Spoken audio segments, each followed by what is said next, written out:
Nos últimos meses de 1944, o avanço aliado através da Europa Ocidental era implacável. Para as forças alemãs, a grande contraofensiva nas Ardenas, que deveria ter mudado o curso da guerra, havia se transformado em uma retirada desesperada sob um céu cinzento e um frio cortante. Em meio a este colapso estratégico, pequenas unidades se viam isoladas, cercadas e com os recursos completamente esgotados.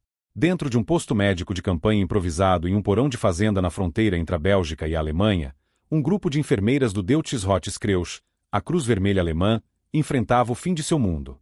O som constante da artilharia, que por semanas fora a trilha sonora de seus dias, começava a diminuir, substituído por um silêncio ainda mais ameaçador. Para estas mulheres, o trabalho havia se tornado um exercício de futilidade. Os feridos chegavam em um fluxo contínuo, mas os meios para tratá-los haviam desaparecido. As reservas de morfina acabaram dias antes, e as cirurgias eram realizadas com doses mínimas de anestésicos locais, quando disponíveis. As bandagens eram lavadas e reutilizadas até se desfazerem, e a ameaça de gangrena era uma certeza para quase todos os ferimentos graves, dada a completa ausência de antibióticos eficazes. O esgotamento físico e mental era uma constante, agravado pela fome e pela visão diária de jovens soldados morrendo por infecções que, meses antes, poderiam ter sido controladas. A máquina de guerra alemã, antes um modelo de eficiência, estava se desintegrando, e elas estavam na ponta mais frágil dessa ruptura. A decisão de se render não foi um ato de traição, mas de sobrevivência. Com os últimos oficiais mortos ou desaparecidos e as linhas de comunicação cortadas, a aniquilação era a única alternativa. Um pedaço de lençol, antes usado para cobrir os mortos, foi amarrado a um mastro improvisado. Ao emergirem lentamente do bunker úmido e escuro para a luz pálida do inverno, elas não sabiam o que esperar. A propaganda do regime nazista havia pintado soldados americanos como bárbaros e degenerados. Elas se prepararam para o pior cenário possível: humilhação, violência e a dura realidade de um campo de prisioneiros, onde a fome e as doenças seriam suas novas companheiras. As tropas americanas que a cercaram eram jovens, visivelmente cansados da batalha, mas suas reações foram metódicas e impessoais. Não houve os gritos ou a brutalidade que elas temiam. Foram desarmadas, revistadas e reunidas com uma eficiência profissional que era, em si, desconcertante. O primeiro contraste notável estava nos próprios soldados. Seus uniformes eram de melhor qualidade, pareciam mais bem alimentados e, acima de tudo, operavam com uma calma que nascia da confiança em seus equipamentos e em sua vasta cadeia de suprimentos. Carregadas na traseira de um caminhão, as enfermeiras alemãs observavam a paisagem devastada passar, um testemunho da violência da guerra que elas conheciam bem. Contudo, a viagem as estava levando para algo que elas não podiam conceber. Cada quilômetro que o caminhão avançava as afastava de um sistema médico falido, baseado na improvisação e na escassez, e as aproximava de uma realidade completamente diferente. Elas acreditavam estar apenas cruzando as linhas de frente, trocando um lado do conflito pelo outro. Mal sabiam que estavam, na verdade, prestes a cruzar uma fronteira invisível e muito mais significativa. Não era apenas uma linha que separava exércitos inimigos, mas uma que dividia duas épocas distintas da medicina de guerra, um abismo tecnológico e logístico que redefiniria sua compreensão sobre o que era possível fazer para salvar uma vida no campo de batalha. Nos últimos meses da guerra, o sistema médico alemão no fronte ocidental estava em um estado de colapso sistêmico. A reputação de eficiência que marcou a Wehrmacht nos primeiros anos do conflito já não correspondia à realidade enfrentada nos postos de socorro e hospitais de campanha. A causa fundamental para essa deterioração não era a falta de habilidade dos médicos ou a dedicação das enfermeiras, mas sim a completa desintegração da logística que o sustentava. A supremacia aérea aliada havia se tornado absoluta, e os bombardeios contínuos sobre a Alemanha e os territórios ocupados destruíram sistematicamente as artérias vitais da máquina de guerra: ferrovias, pontes, depósitos de suprimentos e, crucialmente, as fábricas que produziam os insumos médicos essenciais. O que antes era um fluxo previsível de materiais para a frente de batalha havia se transformado em um gotejamento incerto e insuficiente. Dentro das instalações médicas, essa falha logística se manifestava de forma brutal. Suprimentos básicos, como bandagens estéreis e algodão, tornaram-se itens de luxo. Era prática comum lavar, ferver e reutilizar ataduras manchadas de sangue até que o tecido se desfizesse. A esterilização de instrumentos cirúrgicos, um pilar da medicina moderna, era frequentemente precária, dependendo de métodos improvisados quando os produtos químicos específicos se esgotavam. A iluminação era outro problema crônico.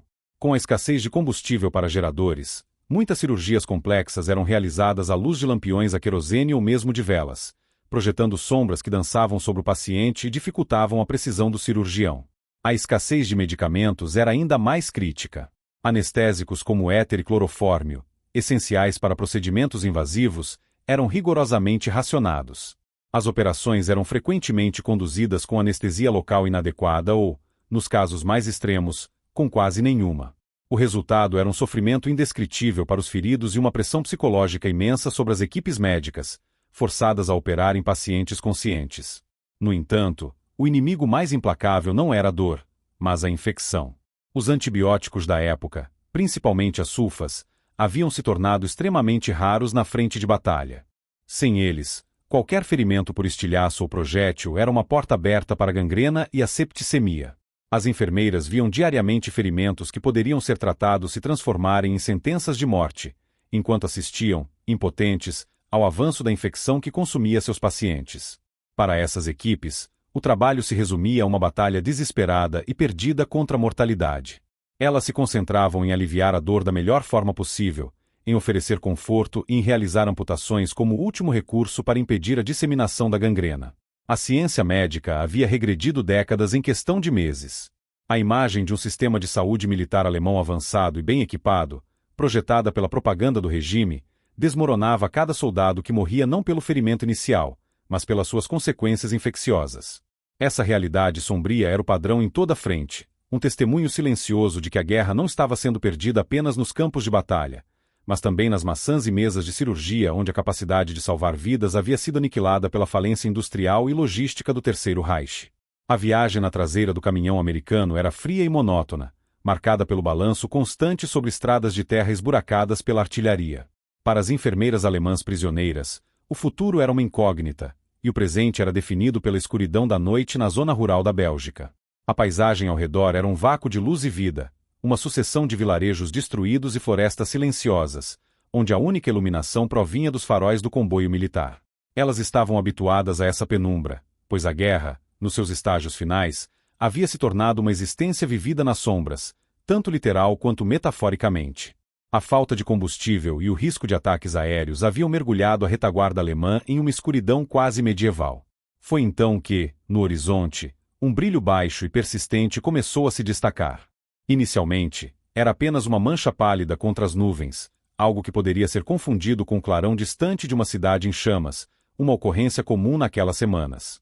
Contudo, à medida que o caminhão se aproximava, a natureza daquela luz se tornava clara.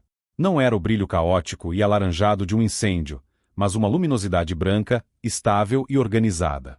O que antes era uma mancha disforme se resolveu em dezenas de pontos de luz individuais, dispostos em fileiras geométricas e precisas. A cena era tão inesperada, tão fora de contexto no meio daquela devastação, que desafiava a lógica da guerra que elas conheciam. O caminhão finalmente reduziu a velocidade, contornando uma colina que revelou a fonte daquela iluminação. Diante delas, estendia-se um vasto complexo de barracas de lona, cada uma delas brilhando intensamente de dentro para fora, como lanternas gigantescas. A luz elétrica era tão forte que vazava pelas costuras e aberturas, projetando quadrados de claridade no chão lamacento. O complexo inteiro pulsava com uma energia constante, alimentada pelo zumbido baixo e profundo de geradores potentes, um som que, para elas, era o som do poder industrial ilimitado. Para mulheres acostumadas a realizar procedimentos cirúrgicos sob a luz trêmula de lampiões a querosene, cujas chamas dançantes distorciam as sombras e comprometiam a precisão, aquela visão era incompreensível. Aquilo não era um acampamento. Era uma cidade temporária, erguida no meio do nada e banhada por uma luz que parecia pertencer a um mundo de paz e abundância. Essa abundância de luz contrastava de forma brutal com a realidade que haviam deixado para trás. Nos seus postos médicos, a energia era um recurso precioso e racionado. Um gerador falho significava o cancelamento de cirurgias vitais. A escuridão era uma inimiga constante, que limitava o trabalho e aumentava o risco de erros. Ali, no entanto, a luz era tratada como um recurso inesgotável, uma ferramenta fundamental que permitia operações ininterruptas, 24 horas por dia. O primeiro choque que as enfermeiras alemãs experimentaram não foi causado por uma arma ou por um ato de agressão, mas por algo tão fundamental quanto a iluminação. Era a demonstração visível e inegável de uma superioridade logística e material que elas mal podiam conceber. Elas ainda não sabiam o propósito daquele lugar, mas a escala e a organização metódica já transmitiam uma mensagem clara. Estavam diante de um sistema que operava em um nível de eficiência completamente diferente. Aqueles complexos, que os americanos chamavam de hospitais de evacuação, eram a primeira evidência de que a guerra que haviam perdido não fora decidida apenas pela força das armas, mas também pela capacidade de projetar e sustentar a vida em meio à destruição. Ao serem conduzidas para dentro de uma das barracas, a transição do exterior lamacento e escuro para o interior foi imediata e avassaladora. A intensidade da luz elétrica era ofuscante e uniforme, eliminando qualquer sombra e revelando cada detalhe do ambiente com uma clareza clínica. O chão não era de terra batida ou pedra úmida, como nos porões e abrigos que elas conheciam, mas sim um assoalho de madeira temporário, notavelmente limpo e nivelado, construído para facilitar o movimento de maçãs e equipamentos. O ar, em vez de carregar o odor de mofo e doença estagnada, era saturado pelo cheiro forte e asséptico de éter, álcool e outros antissépticos, o aroma de um ambiente onde a infecção era ativamente combatida, e não uma consequência inevitável. O que se desenrolava diante delas não era um posto médico improvisado, mas uma instalação que operava com a lógica de uma linha de produção. O choque inicial deu lugar a um assombro profundo. Fileiras de leitos de campanha, dezenas deles, estavam dispostas em uma ordem geométrica perfeita. Cada leito era idêntico, equipado com colchão, um travesseiro e cobertores de lã verde-oliva, dobrados com precisão militar. Essa padronização, por si só, era um conceito estranho. Em seu sistema, cada leito era diferente, muitas vezes improvisado com palha ou que estivesse disponível. Ali, a uniformidade sinalizava uma cadeia de suprimentos capaz de produzir e entregar milhares de itens idênticos diretamente para a linha de frente. Em um canto, pilhas de caixas de papelão continham bandagens, gases e outros materiais descartáveis em quantidades que pareciam inesgotáveis. Para mulheres que reutilizavam ataduras até sua desintegração, ver suprimentos sendo abertos e descartados após um único uso era a mais clara evidência de uma abundância inimaginável. O foco de atividade estava na área cirúrgica, separada por lonas brancas. Ali, o brilho do aço cirúrgico esterilizado era onipresente. Mesas de instrumentos estavam meticulosamente organizadas, com bisturis, pinças e tesouras dispostos em bandejas de metal, prontos para uso imediato. Equipes médicas americanas, vestindo aventais limpos, moviam-se com uma calma e eficiência que contrastava violentamente com a urgência desesperada a que as enfermeiras alemãs estavam acostumadas. Não havia gritos, nem pânico, apenas uma comunicação breve e focada, regida por protocolos rígidos. Cada membro da equipe parecia saber exatamente sua função, executando-a como parte de um mecanismo maior e bem lubrificado. Aquilo não era apenas um hospital. Era uma fábrica de cirurgias, um sistema projetado para processar um fluxo contínuo de feridos com a máxima eficiência e as maiores chances de sobrevivência. A visão daquela abundância de recursos e organização metódica foi mais impactante do que qualquer demonstração de força militar. Era a materialização do poderio industrial americano, aplicado diretamente ao ato de salvar vidas. Para as enfermeiras alemãs, que haviam lutado com ferramentas inadequadas e suprimentos escassos, testemunhar aquele nível de equipamento e organização era confrontar a verdade sobre a guerra. A disparidade não era apenas tática ou estratégica, era sistêmica e total. Cada frasco de plasma, cada instrumento esterilizado, cada rolo de gaze representava uma capacidade industrial e logística que o Terceiro Reich não podia mais igualar. Naquele ambiente estéril e bem iluminado, elas compreenderam que a batalha já estava perdida, não apenas nos campos de batalha, mas naquela linha de montagem para a vida, onde a ciência e a indústria haviam sido mobilizadas com uma competência que, para elas, parecia pertencer à ficção científica. O que as enfermeiras alemãs testemunhavam não era apenas uma instalação bem equipada, mas um sistema vivo, operando sob uma lógica implacável. Tudo funcionava como uma coreografia precisa, projetada para processar o caos da batalha e transformá-lo em uma sequência ordenada de ações médicas. O ponto central de toda essa operação era a área de triagem, a porta de entrada para a linha de montagem da sobrevivência. Um fluxo incessante de ambulâncias, jipes e caminhões chegava a uma grande tenda aberta, onde as maçãs eram descarregadas com uma velocidade e organização impressionantes. Ali, o som não era de pânico, mas de ordens curtas e avaliações rápidas. No centro dessa atividade, um ou mais oficiais médicos experientes atuavam como os diretores dessa coreografia. Sua função não era tratar, mas classificar. Com um olhar treinado, eles avaliavam cada ferido em segundos, determinando a urgência e a natureza do tratamento necessário.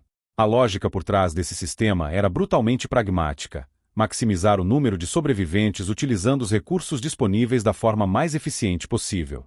Cada soldado que chegava era um problema a ser resolvido, e a triagem era o passo inicial para direcioná-lo à solução correta. Os feridos eram rapidamente categorizados. Aqueles com ferimentos leves eram encaminhados para uma área separada, onde recebiam tratamento básico e, se possível, eram preparados para retornar ao serviço. Os gravemente feridos, mas com chances de sobrevivência, recebiam prioridade máxima e eram imediatamente levados para as tendas de pré-operatório, estabilização e cirurgia. A decisão mais difícil, e a que mais chocaria um observador externo, era a classificação dos casos considerados sem esperança. Soldados com ferimentos catastróficos, para os quais a cirurgia seria um esforço fútil, eram designados para uma área de cuidados paliativos, onde recebiam morfina para aliviar a dor, mas não ocupavam os preciosos recursos cirúrgicos. Era uma matemática fria, que trocava uma vida quase certamente perdida pela chance de salvar várias outras. Essa eficiência sistêmica se estendia a toda a cadeia de evacuação americana. O hospital de evacuação era apenas um elo em uma rede muito maior, que começava nos postos de socorro da linha de frente e se estendia até os hospitais gerais na Inglaterra e nos Estados Unidos. O objetivo era mover o ferido o mais rápido possível do ponto de lesão para a mesa de cirurgia. Essa coreografia logística era a verdadeira arma secreta do corpo médico americano. Cada passo era padronizado, desde a forma como as informações do paciente eram registradas em uma etiqueta amarrada ao seu uniforme até o fluxo de suprimentos que reabastecia constantemente cada estação de tratamento. As ambulâncias que chegavam com feridos não retornavam vazias, elas eram recarregadas com suprimentos médicos para os postos mais avançados. O sistema não parava, operando 24 horas por dia, 7 dias por semana, com equipes se revezando para manter o ritmo. Para as enfermeiras alemãs, acostumadas a um ambiente onde cada decisão era um ato de improvisação desesperada, essa organização metódica era a prova definitiva de um poderio que ia muito além do campo de batalha.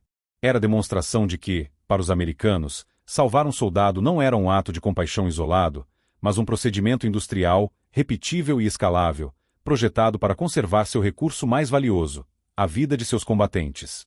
E o primeiro passo para estabilizar esses homens, antes mesmo do bisturi, envolvia uma inovação que estava prestes a redefinir a medicina de emergência.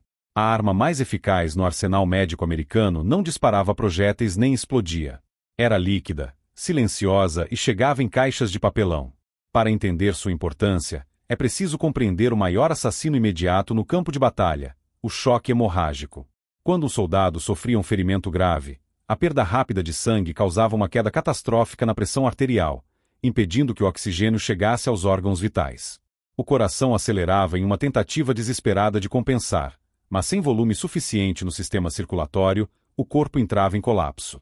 Muitas mortes ocorriam nesses primeiros minutos, muito antes que um cirurgião pudesse intervir. A transfusão de sangue total era a solução conhecida, mas logisticamente inviável na escala necessária. Exigia refrigeração constante, testes de compatibilidade de tipo sanguíneo e tinha uma vida útil muito curta, tornando seu uso em massa em uma frente de batalha móvel quase impossível. A resposta americana foi uma inovação logística e científica, o processamento de plasma sanguíneo em escala industrial. O plasma é o componente líquido do sangue, responsável por transportar células, proteínas e nutrientes. A grande vantagem era sua resiliência. Diferente do sangue total, o plasma podia ser desidratado, transformado em um pó amarelado e estável através de um processo chamado liofilização. Nessa forma, não necessitava de refrigeração, podia ser armazenado por meses e transportado facilmente em kits compactos e leves. Mais importante ainda, o plasma tipo AB podia ser administrado a qualquer pessoa, independentemente do seu tipo sanguíneo, eliminando a necessidade de testes demorados em situações de emergência. Essa solução transformou-se em um esforço de guerra nacional. Nos Estados Unidos, a Cruz Vermelha organizou campanhas de doação de sangue em uma escala nunca antes vista, e milhões de cidadãos contribuíram. Cada doação era enviada a laboratórios onde o plasma era separado, congelado, seco a vácuo e embalado em kits padronizados para o fronte. No campo de batalha, o sistema era notavelmente simples e eficaz. Cada unidade médica carregava kits contendo um frasco de plasma em pó e outro de água destilada estéril. Um médico de campo ou enfermeiro podia reconstituir o plasma em segundos, simplesmente adicionando a água ao pó e agitando. A solução resultante era administrada por via intravenosa diretamente no soldado ferido. O efeito era quase imediato. O plasma não substituía os glóbulos vermelhos perdidos, mas restaurava o volume crucial no sistema circulatório, elevando a pressão arterial e garantindo que os órgãos vitais continuassem a receber fluxo sanguíneo. Em minutos, um soldado à beira da morte por perda de volume podia ser estabilizado, sua condição melhorando o suficiente para sobreviver à evacuação até um hospital de campanha. Essa capacidade de combater o choque na linha de frente, muitas vezes a poucos metros de onde o soldado caiu, mudou fundamentalmente as taxas de sobrevivência. Era o primeiro e mais crucial passo na cadeia de evacuação, a intervenção que comprava o tempo precioso necessário para que a cirurgia pudesse ser realizada. Para as enfermeiras alemãs, que viam seus pacientes morrerem de choque sem poder fazer nada, a visão de caixas e mais caixas de plasma, sendo preparado e administrado com uma rotina tranquila, era prova de uma vantagem médica fundamental. Este ouro líquido, como ficou conhecido, salvou um número incalculável de vidas antes mesmo que o bisturi tocasse a pele. Representava a aplicação da ciência e da logística em sua forma mais pura, uma inovação que não visava destruir o inimigo, mas sim preservar a própria força combatente com uma eficiência sem precedentes. Se o plasma era a resposta para a morte imediata causada pelo choque, um segundo inimigo, mais lento e insidioso, aguardava cada soldado ferido: a infecção. Para as equipes médicas alemãs, esta era uma batalha quase sempre perdida. Seus únicos recursos eram os limitados estoques de sulfas, medicamentos que, embora úteis no início da guerra, se mostravam cada vez mais ineficazes contra as infecções agressivas do campo de batalha e cuja disponibilidade era agora mínima. Para uma enfermeira alemã, o diagnóstico de gangrena gasosa ou septicemia era, na prática, uma sentença de morte. O único procedimento restante era a amputação radical, realizada frequentemente tarde demais, ou simples alívio da dor enquanto o corpo do soldado sucumbia à infecção generalizada. Do outro lado da frente, no entanto, uma revolução médica estava em andamento, e ela chegava em pequenos frascos de vidro. A partir de 1944, a penicilina, a primeira verdadeira bala mágica da medicina, começou a ser distribuída em massa para as forças americanas. Embora descoberta em 1928 por Alexander Fleming, sua produção em larga escala era um desafio monumental, que apenas o poderio industrial dos Estados Unidos, mobilizado para o esforço de guerra, conseguiu superar. O governo americano classificou a produção de penicilina como uma prioridade nacional, e o resultado foi um fornecimento constante e abundante que chegou até os hospitais de campanha mais avançados. Para as enfermeiras alemãs prisioneiras, confrontadas com esta realidade, o impacto foi profundo. Elas testemunhavam soldados americanos chegando com ferimentos por estilhaços, sujos de terra e tecido, lesões que em seus postos médicos seriam o início de uma infecção fatal. Contudo, o procedimento americano era radicalmente diferente. Após a limpeza cirúrgica da ferida, o paciente recebia uma série de injeções intramusculares. O conteúdo daquelas seringas era penicilina, uma substância capaz de aniquilar as bactérias que causavam a gangrena, o tétano e a septicemia. Onde elas estavam acostumadas a ver o avanço da necrose e o cheiro característico do tecido em decomposição, agora haviam feridas que permaneciam limpas, cicatrizando sem complicações. A diferença nos resultados era irrefutável e visível a olho nu. Pacientes que, segundo toda a sua experiência, deveriam estar febris e delirantes, estavam estáveis e conscientes. Ferimentos que, em um hospital alemão, significariam amputação certa para conter a infecção, em um hospital americano eram tratados com sucesso, preservando o membro do soldado. As recuperações eram tão consistentes e rápidas que, para quem vinha de um sistema médico em colapso, pareciam quase milagrosas. A taxa de mortalidade por infecções pós-ferimento nas tropas americanas despencou, e o número de amputações diminuiu drasticamente. A penicilina não apenas salvava vidas, ela devolvia soldados ao combate em um estado muito melhor, um multiplicador de força estratégico que os alemães simplesmente não possuíam. Essa droga representava o ápice da vantagem tecnológica e logística aliada. Cada frasco era um testemunho de uma cadeia de suprimentos que funcionava perfeitamente, de uma capacidade de pesquisa e produção que estava anos-luz à frente do que o Terceiro Reich podia mobilizar em seus dias finais. Enquanto as enfermeiras alemãs viam seus compatriotas sucumbirem a inimigos invisíveis, as enfermeiras americanas administravam rotineiramente a cura. A penicilina não era apenas um medicamento. Era uma arma de guerra tão decisiva quanto um tanque Sherman ou um bombardeiro B-17, e sua presença massiva no fronte ocidental era mais uma prova clara e dolorosa de que a guerra havia sido vencida não apenas com poder de fogo, mas com o poder da ciência industrializada. Após os choques iniciais da luz, da esterilidade e da abundância de suprimentos, as enfermeiras alemãs foram confrontadas com uma nova realidade. Elas não foram simplesmente deixadas em um cercado para prisioneiros de guerra. Em vez disso, após um período de observação e interrogatório, sua experiência médica foi reconhecida e posta em uso, ainda que de forma limitada e sob estrita supervisão. Foram-lhes atribuídas tarefas simples, mas essenciais para o funcionamento daquela máquina hospitalar: limpar e reesterilizar instrumentos cirúrgicos após o uso, dobrar bandagens e gases recém-saídas de pacotes selados, organizar prateleiras repletas de medicamentos e trocar os lençóis dos leitos no pós-operatório. Eram trabalhos rotineiros, mas que as colocavam no coração pulsante do sistema médico americano. Para estas mulheres, cada tarefa era uma revelação dolorosa. Ao manusear os instrumentos cirúrgicos, notavam que não havia escassez. Se uma pinça caísse no chão, era imediatamente posta de lado para reesterilização e substituída por outra idêntica, de uma reserva que parecia infinita. Elas, que haviam sido forçadas a guardar cada bisturi como uma joia preciosa, agora trabalhavam em um ambiente onde o equipamento era abundante e substituível. O ato de abrir um pacote de gás estéril para um único uso e depois descartá-lo era, em si, um choque cultural. A memória muscular da escassez, o instinto de conservar e reutilizar tudo, entrava em conflito direto com a realidade de um sistema baseado no descarte e na abundância. Essa experiência tangível, repetida dezenas de vezes ao dia, desmantelava metodicamente qualquer noção de paridade entre os dois exércitos. Confrontadas com essa eficiência avassaladora, a propaganda nazista que por anos moldou sua visão de mundo começou a se desfazer. A narrativa oficial descrevia os americanos como uma sociedade decadente, individualista e fraca, incapaz da disciplina e do sacrifício que definiam o soldado alemão. No entanto, o que elas viam ao seu redor era a personificação da disciplina sistêmica. Não era disciplina rígida e baseada no medo que elas conheciam, mas uma eficiência calma e profissional, onde cada indivíduo executava sua função como parte de um todo maior e perfeitamente sincronizado. Elas não viam fraqueza, mas uma força tranquila e autoconfiante, nascida de um poderio industrial e logístico que a Alemanha, naquele ponto da guerra, não podia mais sequer imaginar. A visão de médicos e enfermeiras americanos trabalhando em turnos longos com uma calma metódica, tratando um fluxo interminável de feridos com o mesmo padrão de cuidado, era negação de tudo o que lhes fora dito. O poderio americano, elas perceberam, não estava apenas nos tanques Sherman que avançavam pelos campos ou nas frotas de bombardeiros que escureciam os céus. Estava ali, naquela barraca iluminada, na capacidade de cuidar de seus próprios feridos com uma competência que beirava a arrogância. A habilidade de salvar vidas em escala industrial era uma demonstração de poder tão formidável quanto a capacidade de tirá-las.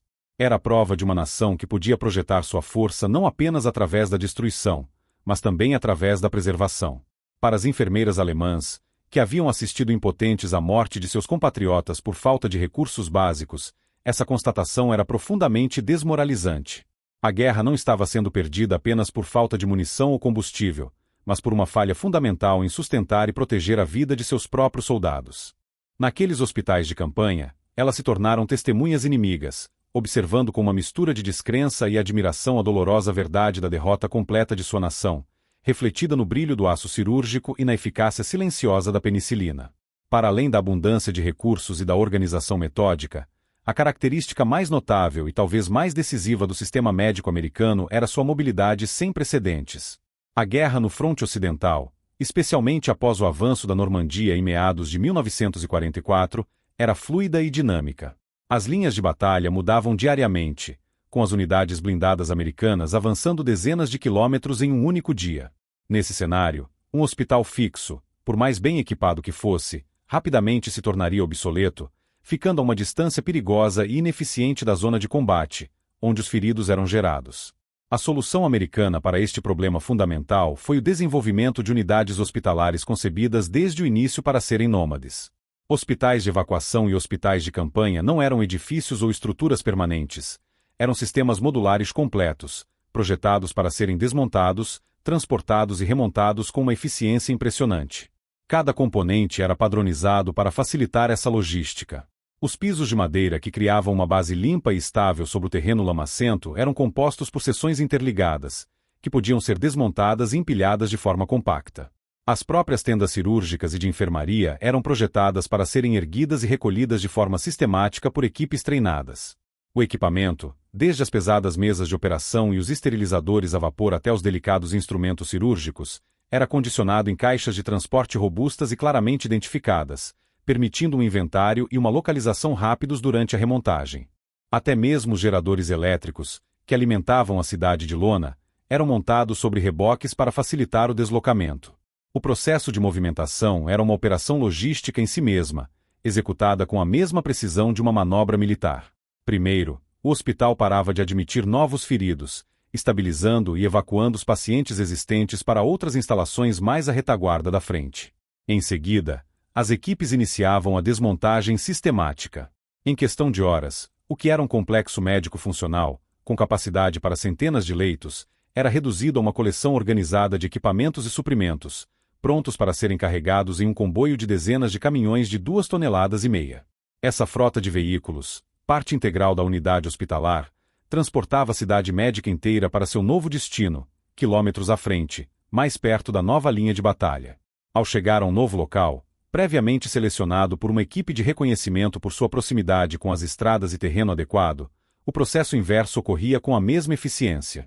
As tendas eram erguidas, os geradores ligados, as linhas de água e saneamento estabelecidas, e as salas de cirurgia se tornavam operacionais, muitas vezes em menos de 24 horas após a chegada.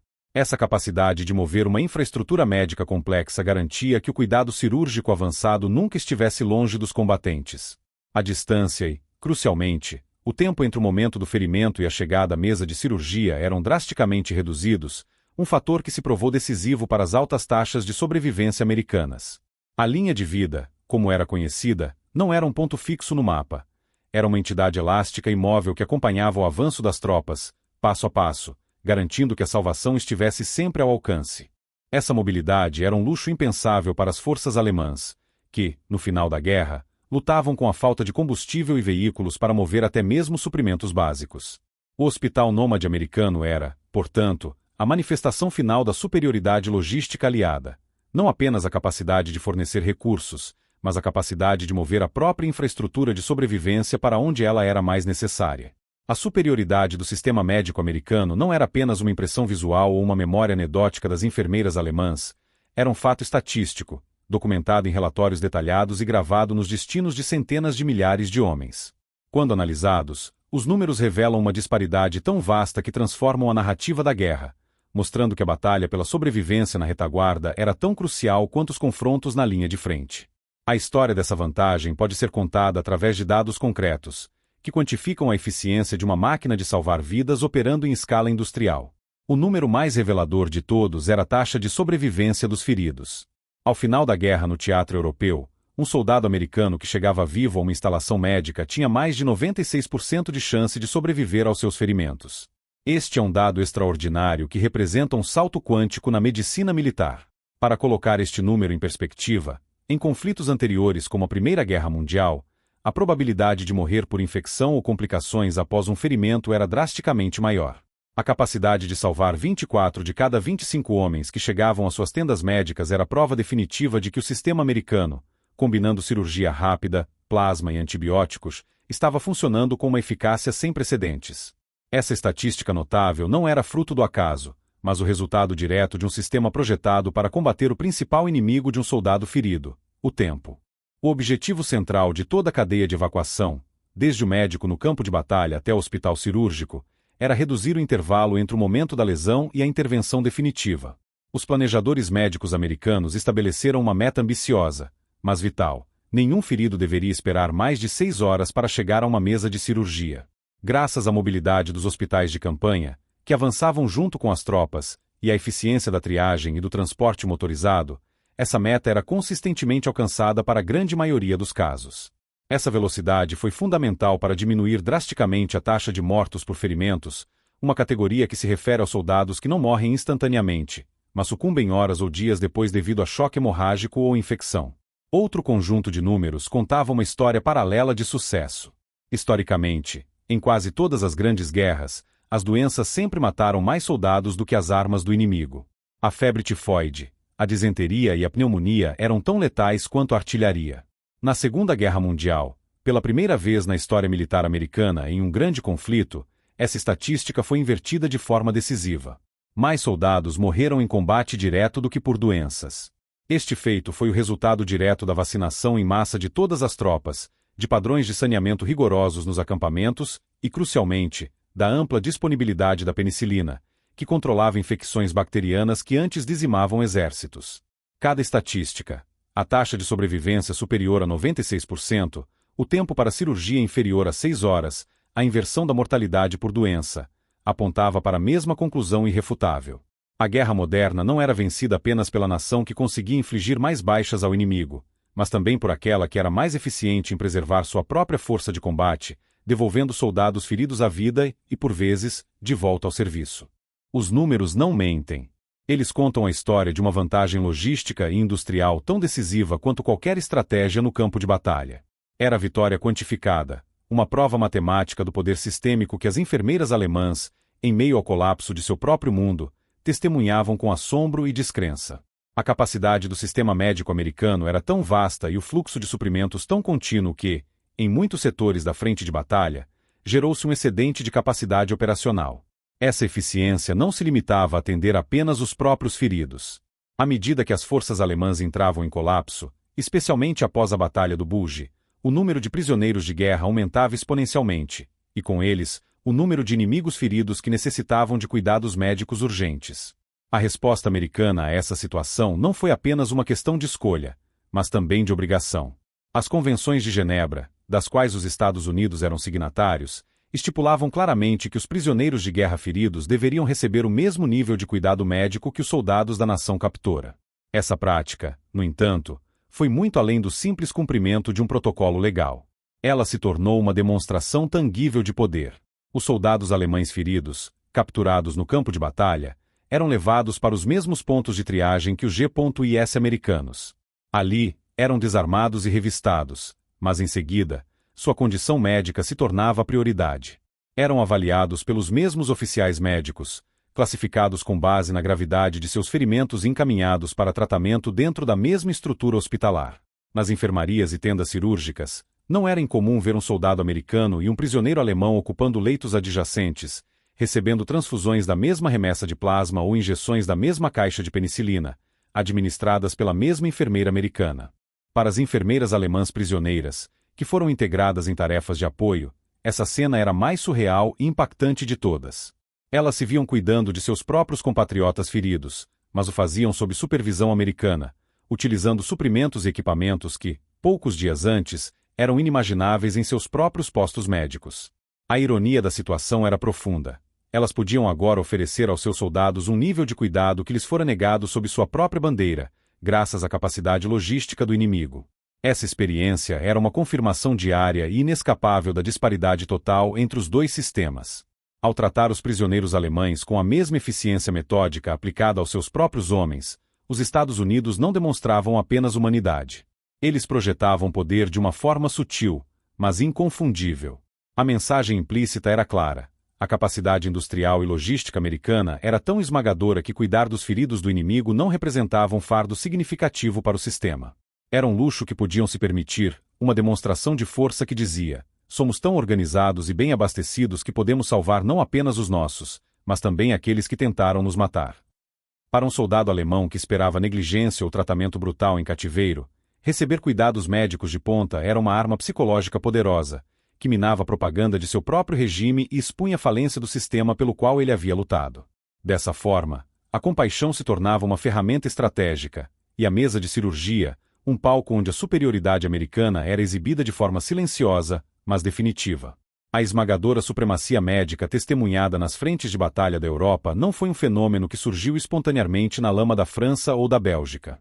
Sua origem estava a milhares de quilômetros de distância, forjada não em hospitais de campanha, mas nas fábricas, laboratórios e na vontade coletiva do continente americano. Este poderio era a manifestação de uma política nacional deliberada, conhecida como Arsenal da Democracia, uma mobilização total da capacidade industrial dos Estados Unidos para abastecer não apenas suas próprias forças armadas, mas também as de seus aliados. Quando a nação entrou na guerra, sua economia passou por uma transformação radical e veloz. Fábricas que antes produziam automóveis para famílias agora montavam tanques, jipes e caminhões. Linhas de montagem que fabricavam refrigeradores foram reequipadas para produzir componentes de aeronaves. Essa conversão massiva da produção civil para militar foi a base sobre a qual a superioridade médica foi construída. O caso da penicilina é o exemplo mais claro desse processo. Em 1941, A droga era uma curiosidade de laboratório, difícil de produzir em quantidades maiores que as necessárias para tratar um único paciente. Reconhecendo seu potencial revolucionário, o governo americano interveio diretamente, classificando a produção em massa de penicilina como uma prioridade de guerra. Coordenou os esforços de mais de 20 empresas farmacêuticas e instituições de pesquisa, compartilhando patentes e processos para acelerar o desenvolvimento. O resultado foi um aumento exponencial na produção, passando de uma quantidade suficiente para tratar algumas centenas de pacientes em 1943 para trilhões de unidades mensais até 1945, o suficiente para tratar todos os feridos aliados. Cada frasco que chegava ao fronte era o produto final de uma complexa cadeia industrial. O mesmo princípio foi aplicado ao processamento de plasma sanguíneo. As milhões de doações de sangue de cidadãos comuns foram canalizadas para instalações centralizadas que operavam sem parar, utilizando a tecnologia de liofilização para transformar o plasma líquido em um pó estável e transportável. Além dos medicamentos milagrosos, essa mesma base industrial fornecia todos os outros componentes do sistema. O aço inoxidável para os instrumentos cirúrgicos vinha das mesmas siderúrgicas que produziam o aço para os navios de guerra. As lonas para as tendas hospitalares e os milhões de metros de gás e bandagens eram tecidos em fábricas têxteis que haviam sido convertidas para o esforço de guerra. Os geradores que forneciam a luz constante para cirurgias noturnas eram fabricados pelas mesmas empresas que produziam motores para a indústria pesada. E, crucialmente, a indústria fornecia a mobilidade. Os caminhões de 2,5 toneladas que transportavam os hospitais nômades eram produzidos em massa, assim como jipes adaptados como ambulâncias de linha de frente. Essa capacidade de mover não apenas suprimentos, mas infraestruturas inteiras, era um reflexo direto do domínio americano na produção de veículos.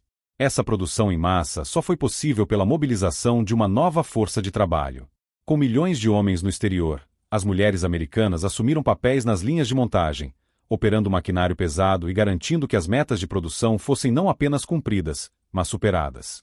Portanto, cada frasco de penicilina administrado a um soldado ferido na Bélgica, cada bolsa de plasma que estabilizava um fuzileiro, e cada bisturi esterilizado utilizado por um cirurgião era um ponto final de uma vasta e complexa cadeia logística que começava no coração industrial da América. A mesma força que construía os bombardeiros B-17 e os porta-aviões da classe Essex era a que garantia que um hospital de campanha tivesse eletricidade, água limpa e um suprimento inesgotável de bandagens. A supremacia médica não era um campo separado. Era apenas mais um produto, fabricado com a mesma eficiência implacável, do maior poderio industrial que o mundo já havia visto. O fim das hostilidades na Europa em maio de 1945 não significou o desmantelamento das lições aprendidas sob a lona iluminada dos hospitais de campanha. Pelo contrário, a experiência da Segunda Guerra Mundial serviu como um laboratório em escala real, cujos resultados foram estudados, formalizados e incorporados permanentemente na doutrina militar e, posteriormente, na prática médica civil. O sistema que as enfermeiras alemãs testemunharam com assombro não foi um improviso de guerra, mas sim um protótipo de um novo padrão para a medicina de emergência, cujo legado se estenderia por décadas e salvaria incontáveis vidas em cenários de conflito e desastre ao redor do globo. A manifestação mais direta e conhecida desse legado surgiu apenas 5 anos depois, nas planícies geladas da Coreia. As Mobile Army Surgical Hospitals, ou unidades MESH, eram as herdeiras conceituais diretas dos hospitais de evacuação da Segunda Guerra. Elas levaram os princípios de mobilidade e cirurgia avançada na linha de frente a um novo patamar de eficiência. Eram unidades menores, mais ágeis, capazes de se deslocar rapidamente para acompanhar o ritmo fluido daquele novo tipo de conflito.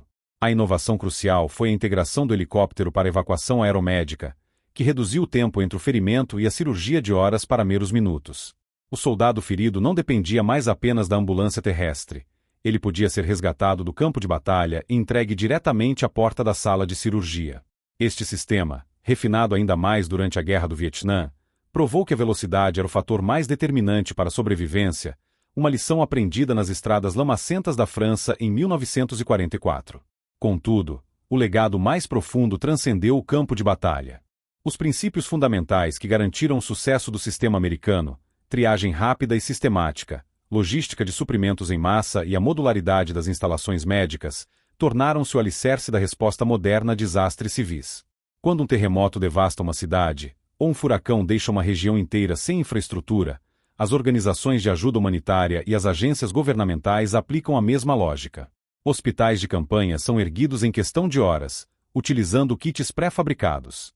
Equipes médicas estabelecem postos de triagem para classificar as vítimas, priorizando os casos mais graves, mas com chances de sobrevivência, exatamente como faziam os cirurgiões no fronte ocidental.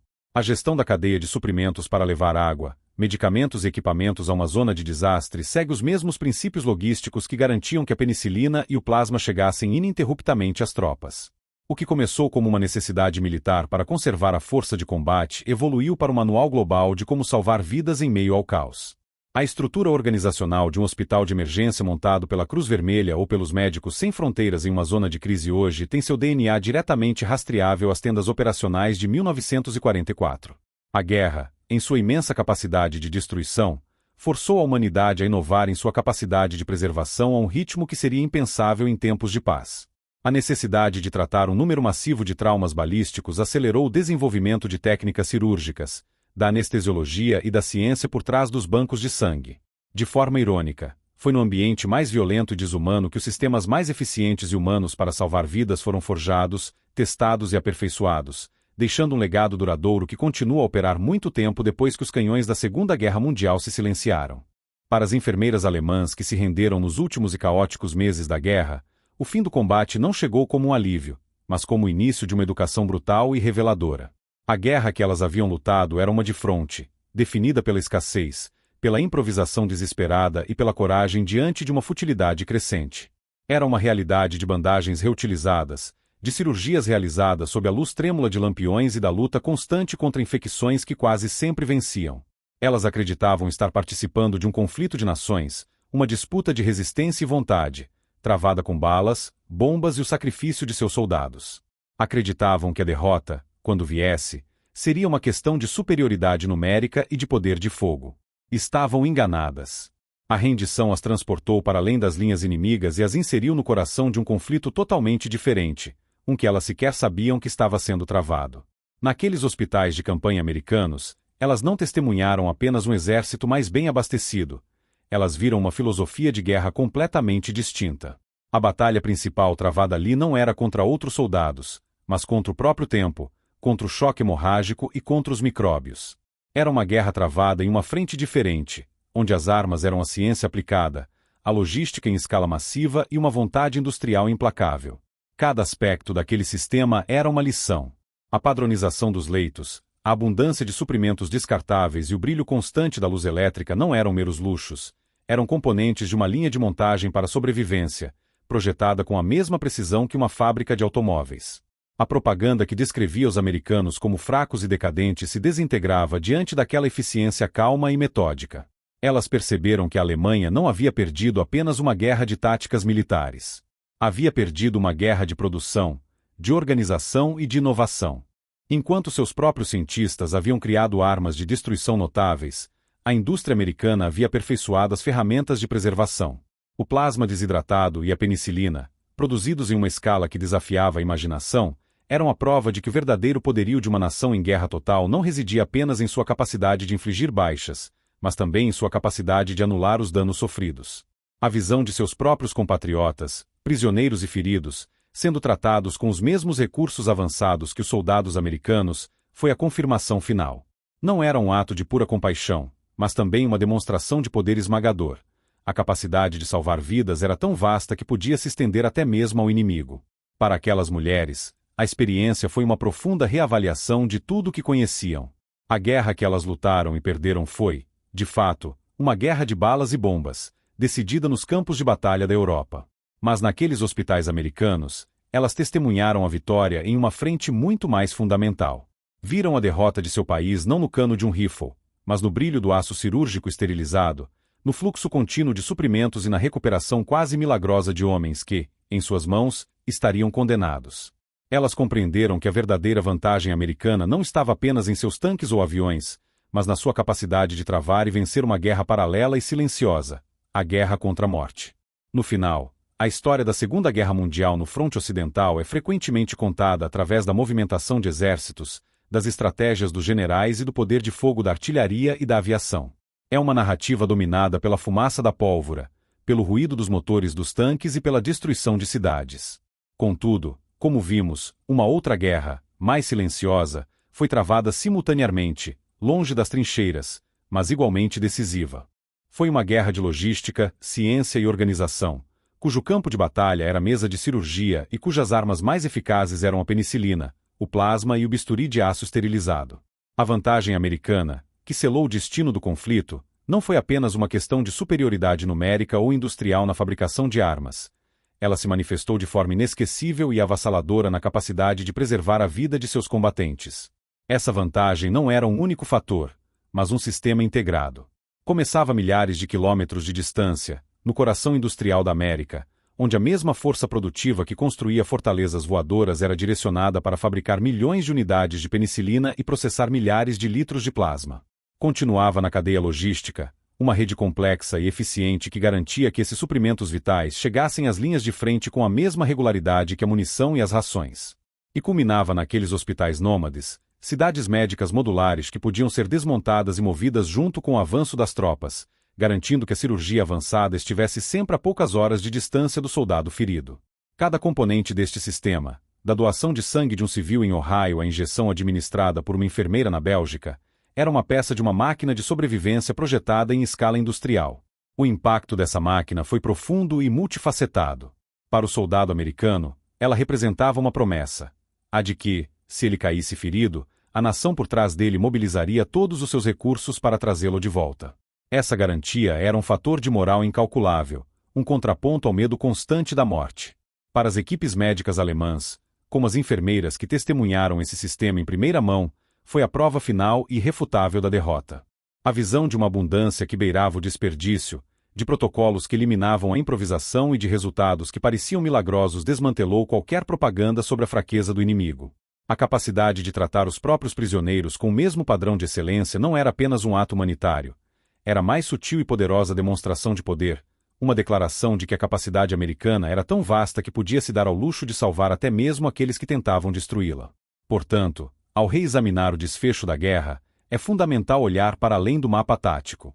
A vitória não foi conquistada apenas ao tomar territórios, mas também ao negar baixas à morte. O poder de uma nação em guerra total foi redefinido, não apenas por sua habilidade de destruir, mas por sua resiliência e sua capacidade de se regenerar. O bisturi, nesse contexto, deixou de ser apenas uma ferramenta médica para se tornar um instrumento de poder estratégico. Cada vida salva era um soldado preservado, uma família que não seria desfeita e um testemunho da força sistêmica que sustentava o esforço de guerra. No fim das contas, entre o clarão das explosões e o brilho frio do aço cirúrgico, a vantagem americana não apenas conquistou cidades e campos. Ela brilhou mais forte, e de forma inesquecível, até mesmo dentro das salas de operação.